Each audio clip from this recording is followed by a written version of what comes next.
Welcome everyone to Coffee with a Codex.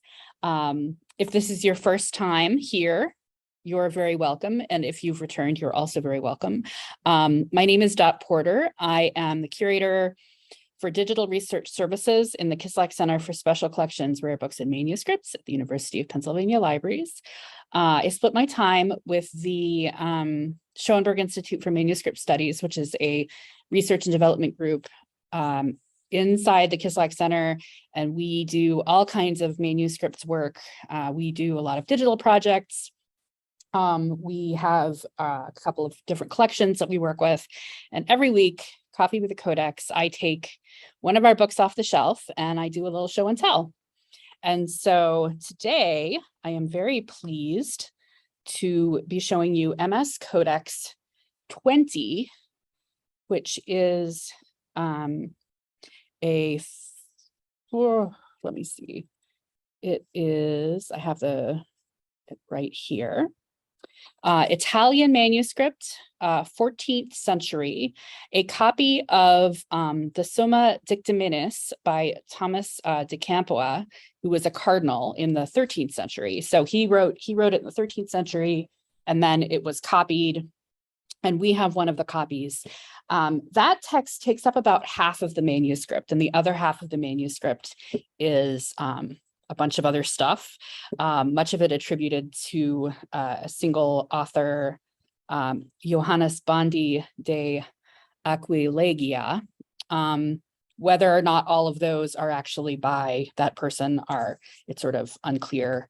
But whoever compiled them, I think, clearly sort of thought that they all went together. They're all rhetoric, and most of it is sort of like, it's about writing letters and writing speeches and how you, I guess, sort of convince people to do particular things. So we'll go through and take a quick look at the outside.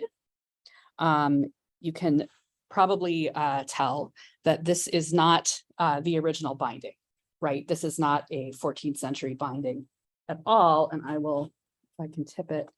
I have the camera set up a little weird today because it is so big. So let's see, can we see that? It's got this paper printed that was used in the spine. This is a 19th century Russian binding, Russian calfskin over pasteboard, and possibly German. It's got this, you can see, a little bit of decoration right around the edges. There's like this sort of maybe rollered sort of, you can see that shining floral border. All right. So that's pretty nice. And it's quite, you can also see it is bent, not bent, I don't know how you say it, but it's very sort of out of shape. So we keep it in a great big box, even though the book itself it's not really huge. It's just that the parchment has sort of puffed up over time. Okay, so let's take a look inside. We've got a paper there, and then we have, the binding's kind of coming off a little bit, which makes me unhappy. Yes, splayed and cockled. Thank you, Amy, for putting in the correct words. So there's some kind of, we'll see when we get into it, that there's definitely something, this manuscript went through something at some point. This opening fly leaf has a kind of table of contents written on it here, and there's also a library stamp there. So we think that this may have been where it was bound at Melk in Germany, but it's unclear. And so we have a table of contents written, of course, much later, closer to the time it was bound. And then here we have the manuscript. Now we purchased this manuscript in the 1950s. So this has been with Penn for quite a long time. It was originally in the Lee collection, which we still have, but at some point, the manuscripts that were in the Lee Library collection were taken out and sort of put in our manuscript, although not all of them. So we still have some manuscripts in the Lee Library, but this one was. So this is a pretty typical look. As we page through, we'll see that a lot of it kind of looks like this in terms of the ink and the handwriting. It's got a lot of these really neat, colorful, there's no illumination, but there's a lot of red and blue in the initials. There's a lot of rubrication because, as I mentioned, this, the text, all of these collections of text, it's all sort of model letters and model speeches. And so you want to be able to find what you're looking for. And so it helps to have the titles written out in red. So it's easier sort of to find the heading of what you're looking for. And then lots of these blue and red markings for the paragraph markings, right? And as Amy says in the chat, they're often called puzzle initials. And you can see why, because they look like little puzzle pieces stuck together. And so although the purpose of this manuscript, somebody, I think it's one, when I was looking through it, it looked like it was sort of one scribe. Oh no, it says in Gothic cursive script by many different hands. Never mind what I was about to say. So when the scribes were writing it out, their purpose is we need to copy all of these texts out so we can have this reference. It was like a reference book, but they weren't going to keep that from having a little bit of fun with the initials. So it starts out, thank you, Amy, for putting the link in again. So it starts out with the Summa dictaminis by Thomas de Capua. And I read somewhere that there was something like 700 model letters. So I think it starts out with the introduction, and then we come to the section, the start of the letters here. And here is another initial, and not only puzzle initial, but they've got really nice pen work inside. And I set up a second computer because then I've got my, hold on, let me switch. Can I spot? Oh, hold on. I'm trying to spotlight this other computer because when I do that, if you've been here before, you may have seen this. This is our little, here we go. Yes, it's magnifying time.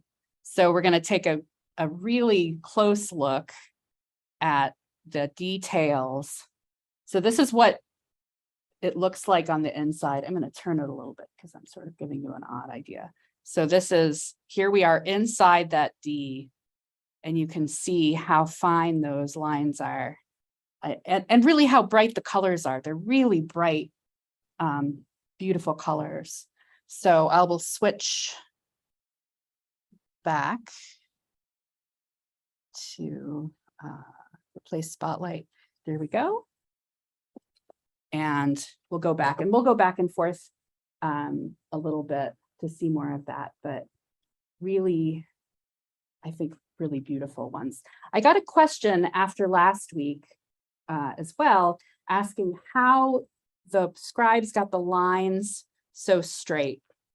And I realized that I didn't point this out, and I don't point this out every time, and I should, but the way that the scribes got the lines so straight, often when they are straight, is because they rule the pages. That is, they actually draw lines either with plummet, which is sort of an early pencil, or with ink sometimes, or they just make indentions in the page.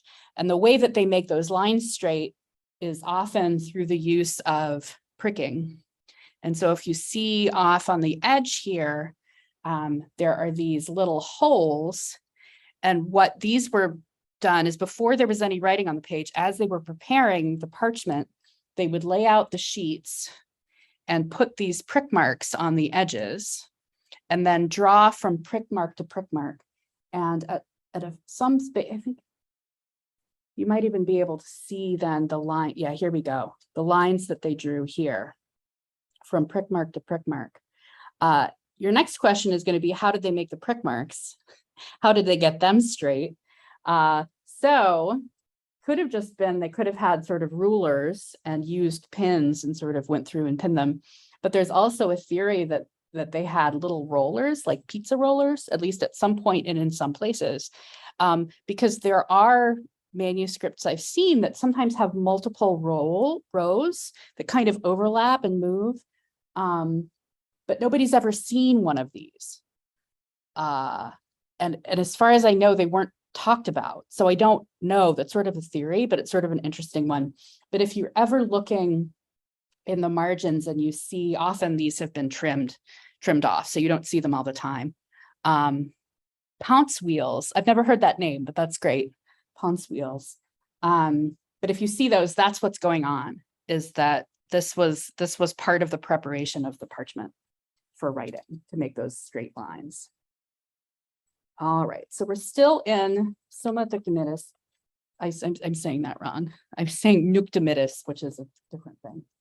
So we're here, and each of these is a different. Every time you see an initial, I think what you're seeing is sort of the start of a new model letter. Model letter sort of being like, here's how you write a letter to Hope. And here's how you write a letter to a so-and-so. So Amy is saying in the margin, another theory is that you would have something like a comb with sort of needle, like a comb made out of needles. And that could also be done.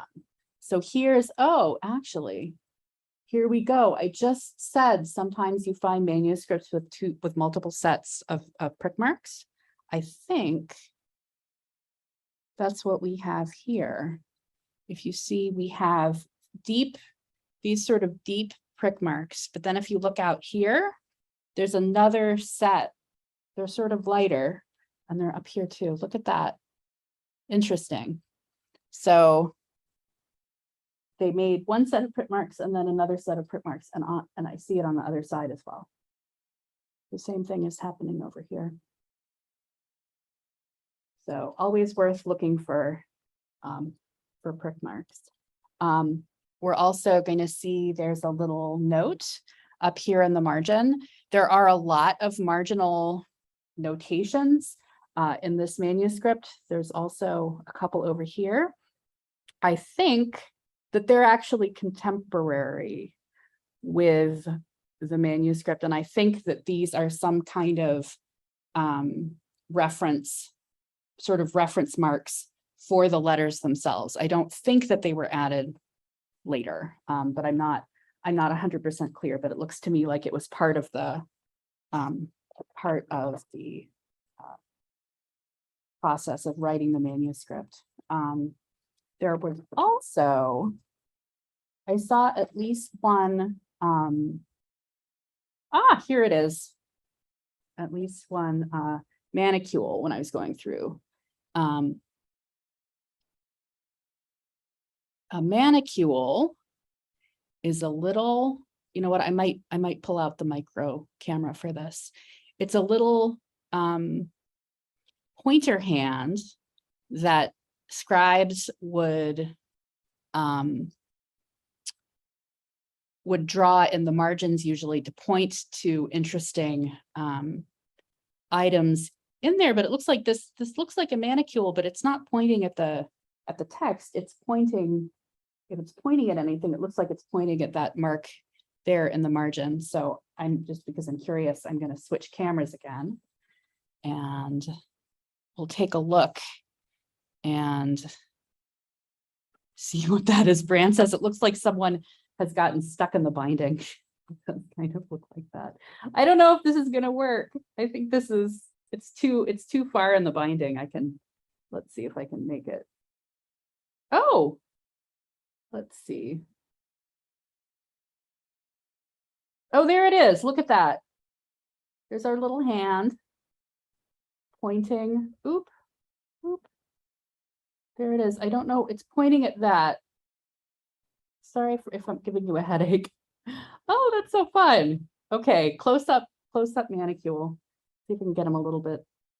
There we are. He's even got a little collar on his hand. So somebody really wanted to point out that mark, whatever that is. All right, so I'm going to switch back. It's sort of redundant because the mark means nota. So it forms the same function as the manicule. Somebody, interesting, maybe just thought, well, if they're saying, look here, there should be a manicule. There should be a manicule here. Maybe so. That's fun. Oop. On the opposite page to the manicule, it looks like there is an erased word. I think. Are you talking about there? There is a little scuff mark. I don't know if that's maybe something's been erased and then something. Oh, one below that. Let me see.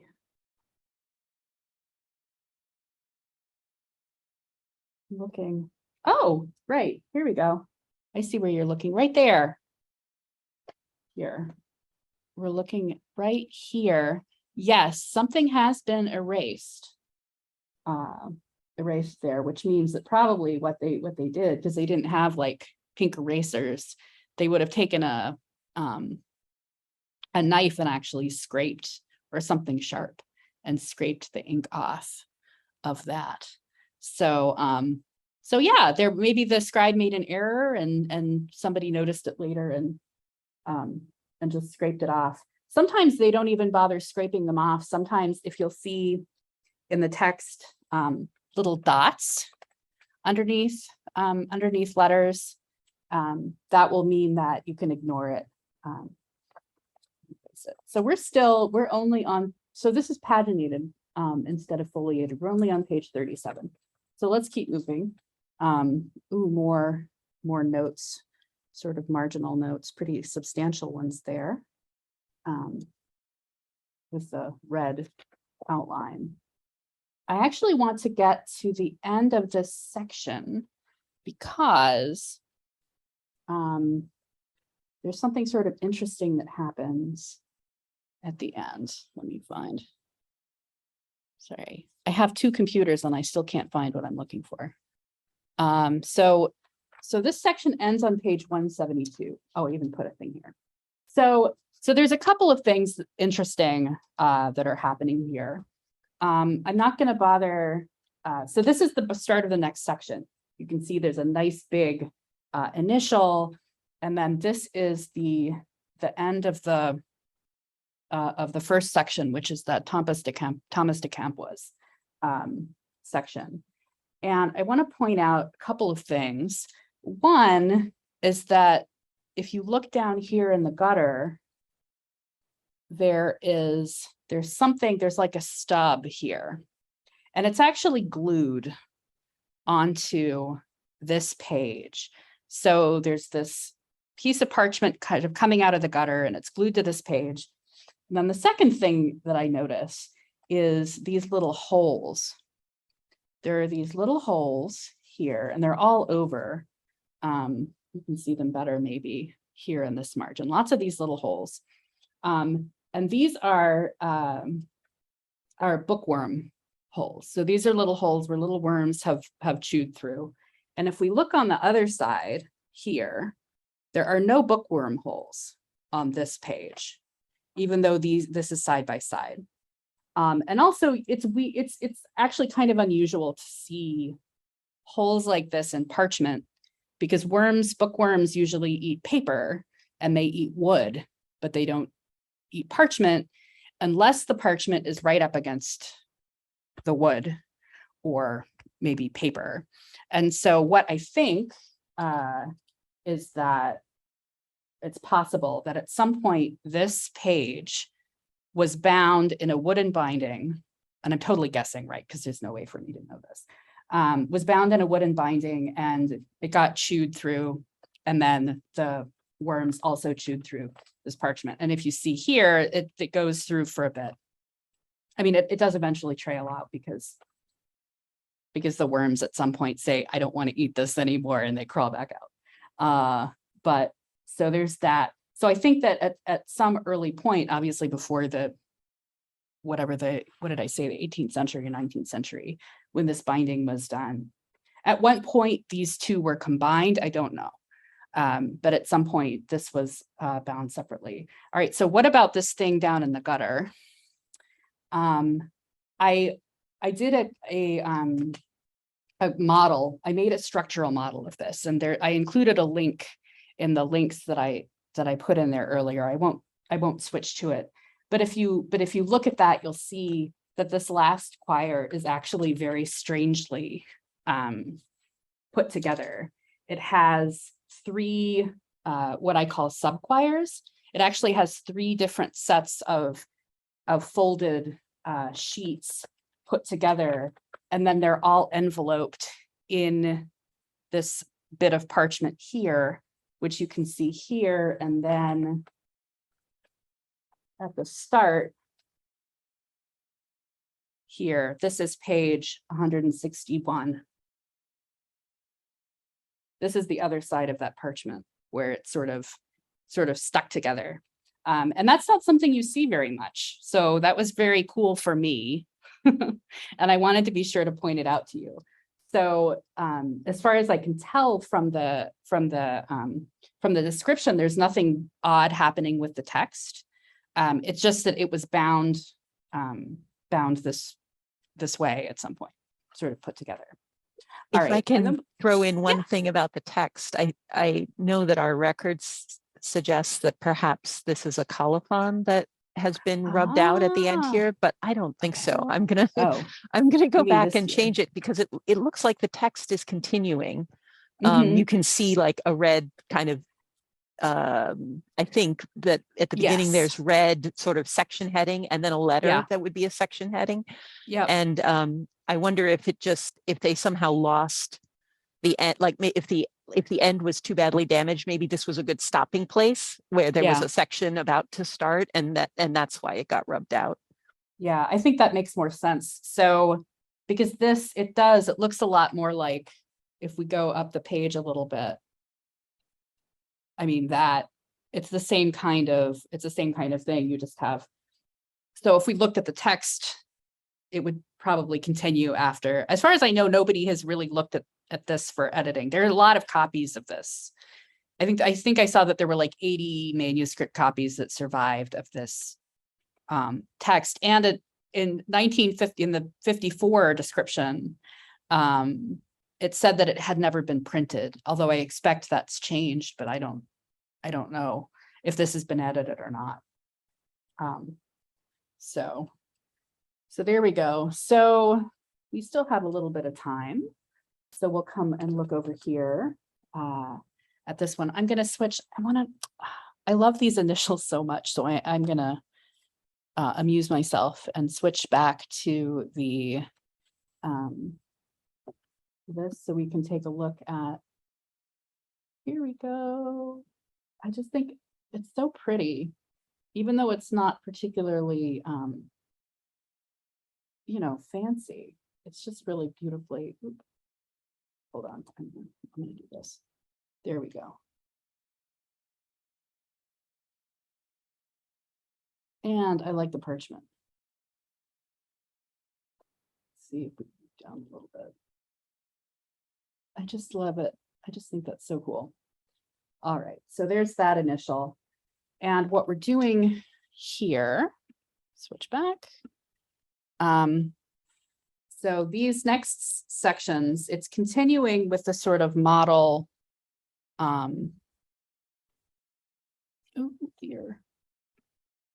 model of things. So this first one is the theory or art of dictation. Dictation that is like letter writing, I think, is what they mean by dictation. And because they're using that Latin word. And I think it's because the expectation was that you would dictate letters and somebody else would write them for you. And so that's why they use that term. And you can see that and as we page through, you'll see this a lot. There's a lot of tables.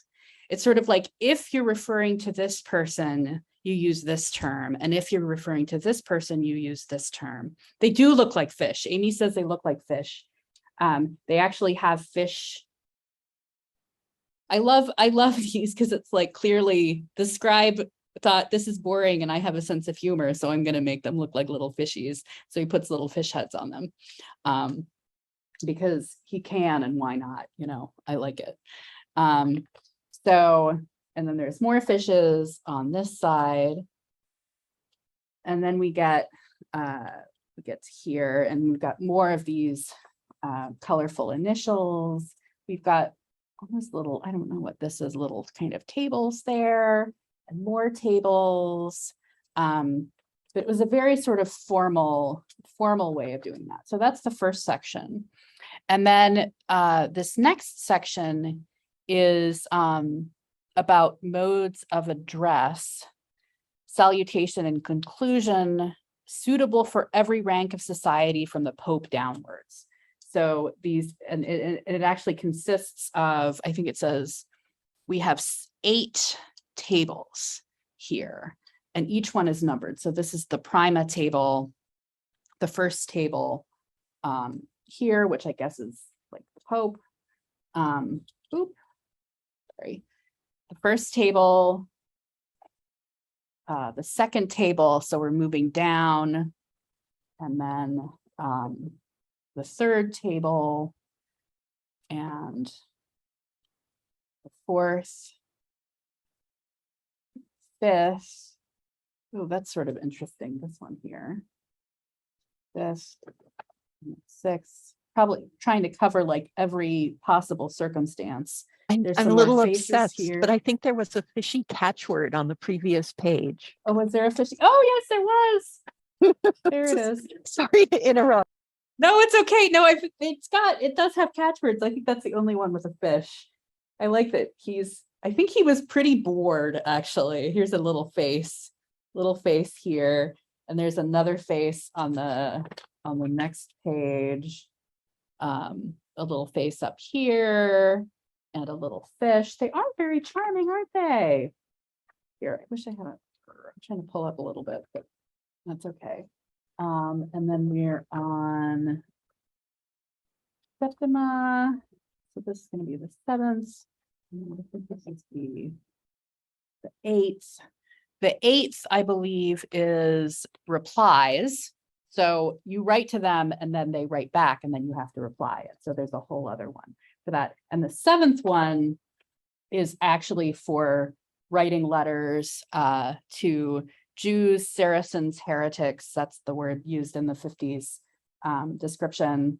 And so not only writing to the Pope and people above you, but writing to people, quote unquote, below you as well, because you don't want to make the mistake of referring to them with the same terms, because that would be bad. All right, so then we have much more. We have very little time, so I'll just sort of keep paging through. I think those tables are sort of the most fun that we've seen. Oh, here is something that we don't see very much. And I'm not sure why it's here, but we've got prick marks on the bottom, which you do see, but you see them usually when you have things like tables written on a page, but there's no table here, and there's no table on the other side either. So I'm not sure why that happened, but it might be there are 2 quires in this manuscript that are noted in the record as being palimpsests. So it might be that the pricking was for the lower text along the bottom. You know what? I bet that's what it is, because I'm seeing it here too, and with the ruling marks. So what Amy's talking about, a palimpsest, it's parchment that's been reused. So this was at one point a larger manuscript, and the old writing has been scraped or washed off, and then it's been reused. So the old ruling is still there. Thanks, Amy. And then here's more tables. more of that medieval Excel action. Oh, look at that. Yeah. They were very much into organizing their information. So it is actually, it makes me sad because I could keep going and going, but it is 12:30. So I encourage you, if you think this is interesting, the digital images are online, so you can keep looking through it. And thank you so much for coming. Then Amy has put that in again, the link in again. So thanks very much. And I hope that we'll see you again next week. Bye.